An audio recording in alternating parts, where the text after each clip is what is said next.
Hey everyone, thanks for joining me. I have no idea where the video will go by the end, but we're going to start out installing the new door from the porch to the kitchen. This door came out of the farmhouse that's right down the street in the next house that I'll be renovating. And I got these door jambs out of the $12,000 house that I recently finished up. This door was a little rough. It had been sagging, joints had come loose, so I got it glued up. So I'll go ahead and show you that process now.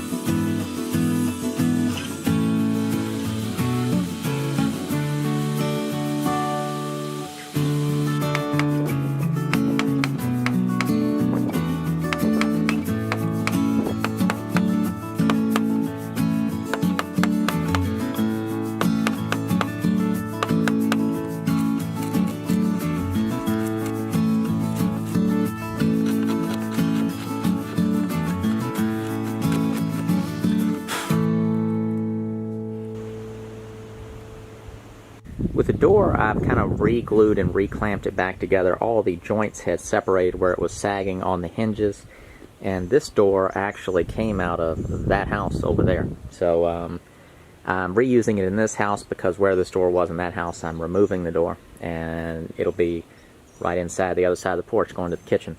So it's going to let light into the kitchen.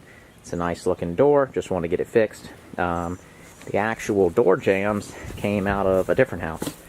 So these are just door jambs out of a different house. I've just got all these different supplies over there in that other one just piled up.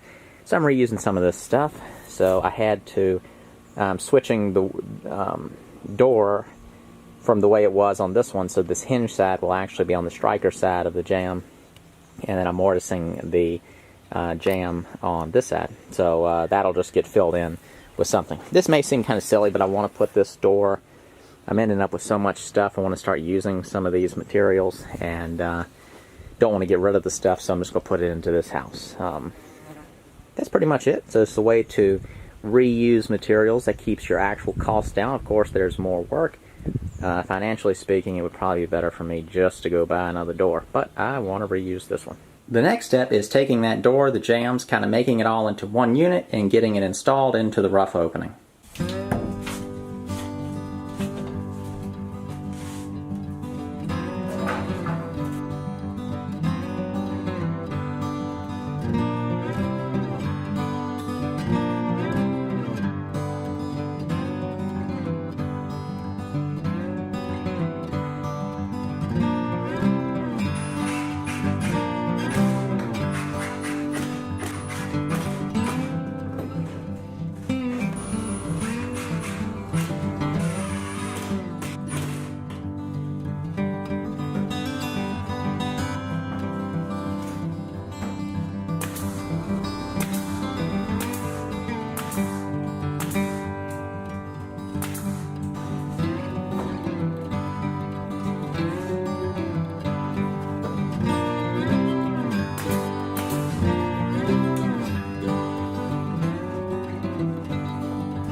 let's take a look at what we've got so far. So the door is now mounted. That is the new wall. Of course, we've got the header in that supports the joists going in. There was no header before. Basically, all those joists were just kind of toenailed into the wall. It was really bad. So now they're all sitting on top of this new wall. You can see I added that 2x4 under the header to bring the spacing down. That's just more for nailing surface for trim. I fixed some of these siding boards, but what I'll do is I'll snap a chalk line. I'll cut that right on in the inside of the door jamb. Then that's going to get tucked back in, and then some trim will kind of go out over it. And then I'll cut and fill in over top the door with all these pieces of lap siding that I just have left over from tearing into the house here and there. As far as getting a door mounted, at first it's a little bit wonky. It's kind of going all over the place, but the best thing to do, I find, is to just use a finish nailer with some long nails, and you just sort of start to get it tacked into place, and those nails are really flexible. You can cut them really easy, pull them out, reposition things, so it's just very maneuverable with those lightweight nails. Then once I get things in place, I start to add in some little OSB blocking, and then I start to shim it in, and so that's just to kind of get it all square, and then I really start to shim it in tight, and you shim it in tight at the top basically, and then I get the shim material in where I need it, and then I run long screws all the way over into the framing, so that pulls it tight. You want to make sure that your jam's nice and straight. Same goes for all the sides. And I do that mainly, you kind of get it set up from the inside, and what you want is that little space between the door and the jamb to be nice and even. I think that's pretty much it. I need to get a new circular saw blade. Mine is completely dull from hitting some iron nails. I knocked all the carbide off of it. So I can't make this cut yet, so I kind of have to stop here, and I'll put a 2x4 across the door and screw the door shut for tonight.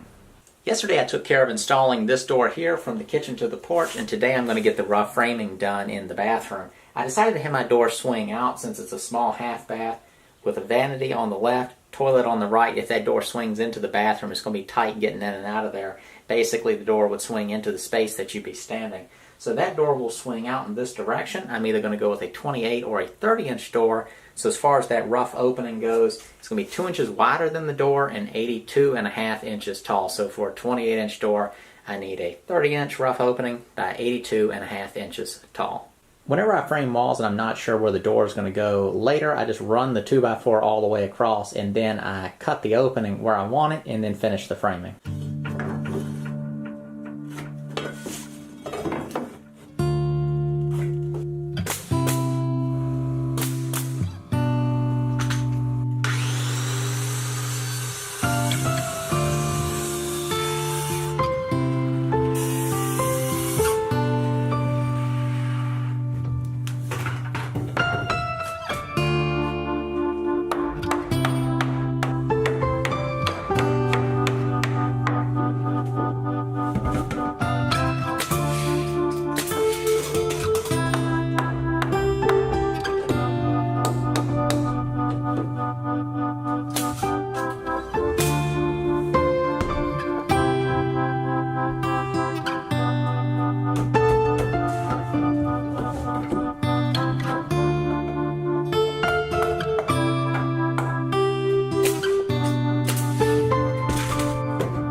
As you can tell, I did not film everything that you saw in that video. So that wall between the kitchen and the porch, I had framed that off camera and then did a little work in the corner where the bathroom is at, including tearing up the old floor, replacing it with some Advantex subflooring, framing part of the wall here, and a few other small details. Just doing that to where I can kind of stay on pace. The videos really slow things down, so it's a way if I skip things here and there that are a little redundant, like framing a wall is framing a wall, I'll skip that part on occasion, including doing things like the plumbing and electric. I'm not showing truly every detail, just giving you kind of an idea.